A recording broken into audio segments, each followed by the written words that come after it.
Namaskar. One of the few things which is common to all human beings is relationships, isn't it?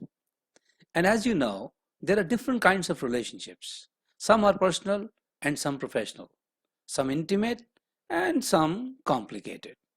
But purpose of the most relationships happens to be need fulfillment or desire fulfillment.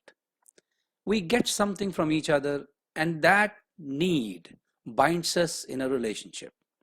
I know it might sound uncomfortable, blunt, brutal, or unjustified to some of us, but that's just what it is.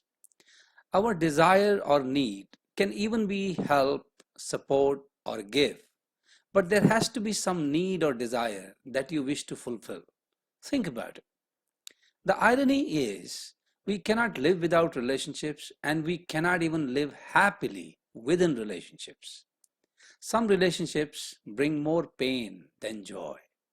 So the real question is how to make our relationships more pleasant and less painful. As per my little understanding, there are four critical components to cultivate long lasting relationships. And in the absence of these, our relationships are nothing but social contracts or compulsions. So here they are. The first component is trust. If we trust the other person, then the other things can be worked out. You cannot have a healthy relationship without it. And yet, virtually all of us can bring to mind a scenario where our trust has been broken.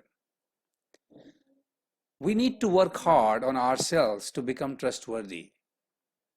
Honoring your informal commitments with 100% commitment, refraining from backbiting, consistency of positive behavior, avoiding boasting about ourselves, and avoiding criticizing unnecessarily are some of the steps that can help us to become trustworthy to others. The second component is respect. There are many people that we trust, but may not necessarily respect them. Respect here will not be determined by age, relation, or position, but by the fact that in the absence, a genuine relationship cannot last very long. Listening well without judgment, focus on strength and potential, not just the weaknesses, careful use of our language are some of the signs which shows whether or not we respect the other. The third component is communication. For any relationship to thrive, clear communication is a must. There should be a safe space to express your feelings, both positive as well as negative. Communication gap leads to misunderstanding, miscommunication, and ultimately end of relation. Though in some cases the contract may still carry on.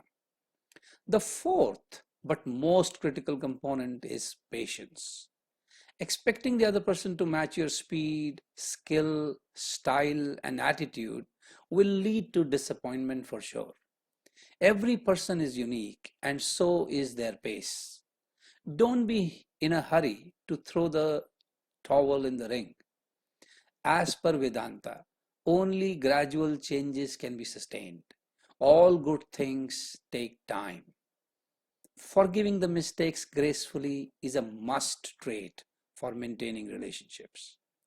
We must understand and accept the fact that relationships, like tender plants, need to be watered and nourished every day. That's how they grow and evolve. Don't expect them to remain the same. As I sometimes share in my programs, that expecting a static relationship status with dynamic beings is bound to lead towards disappointment and frustrations. Think about it. Therefore, one must learn to accept the dynamism of relationships. We must focus on maintaining trust, respect, communication, and patience. For any relationship to grow, both the partners must grow. Always remember, all relationships grow. Some grow together and others grow apart. I would like to conclude by saying that relationship is all about two things. First, appreciating the similarities, and second, respecting the differences. Thank you.